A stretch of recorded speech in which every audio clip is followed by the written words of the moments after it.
So further continuing arterial system, now we'll talk about the dorsal aorta, जो यहाँ से हमने बात कर ली इनोमिनेट के बारे में और उनकी ब्रांचेस सबक्लेवियन और कॉमन कैरोटिड के बारे में.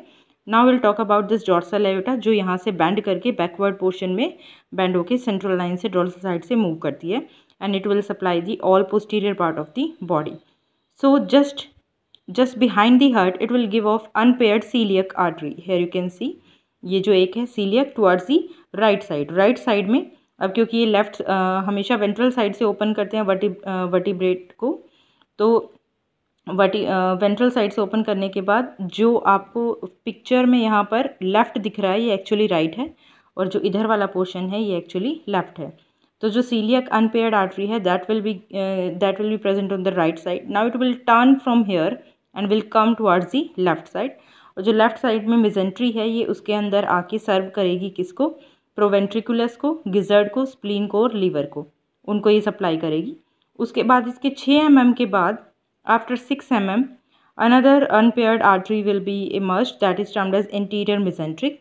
तो जो एंटीरियर मिजेंट्रिक है ये फिर से बैंड लेगी, राइट साइड में प्रेजेंट होती है, फिर लेफ्ट में बैंड करके आएगी, इस तरफ आएगी और यहाँ के ये सप्लाई करेगी किसको, जो इंटेस्टाइन के जो भी पार्ट हैं पूरी इंटेस्टाइन को ये सप्लाई करेगी. उसके बाद moving next there will be present 1 pair of anterior renal. अब ये क्योंकि किडनी है रेड कलर में जिसके 3 लोब हैं, एंटीरियर, मिडल एंड पोस्टीरियर, तो एंटीरियर लोब को जो सप्लाई करेगी that will be termed as anterior renal.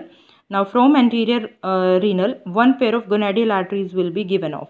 Now ये gonadal arteries they can be testicular in the case of male and oesophageal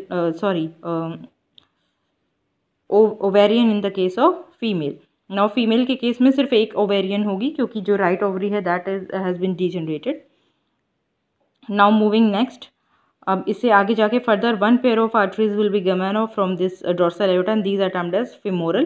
तो ये थाई रीजन को, femur वाला जो रीजन होगा लेग का, थाई रीजन को सप्लाई करेंगी. फिर it will move downward again and it will again give off paired branches which are termed as sciatic. अब जो है ये स्कायाटिक हैं, ये किसको सप्लाई करेंगे, they will supply to the leg, shank region जो है उसको सप्लाई करेंगी. एंड इसमें से ये क्योंकि these emerge just opposite to the junction of middle and posterior lobe, उनके जंक्शन के अपोजिट ही इमर्ज होती हैं और उसी रीजन से ये मूव करती हैं. तो ये क्या करेंगी, they will give off middle renal and posterior renal.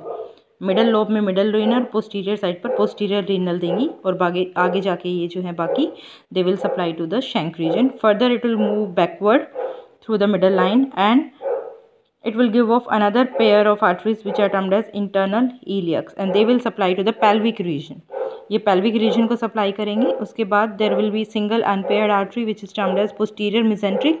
posterior mesenteric जो है वो rectum और cloaca को supply करेगी, that will supply to the rectum and cloaca. and जो dorsal aorta now that will become thin and that will run straight backward to the posterior portion of the body, that will be termed as caudal artery now and that will supply to the tail region. ये tail को supply करेगी.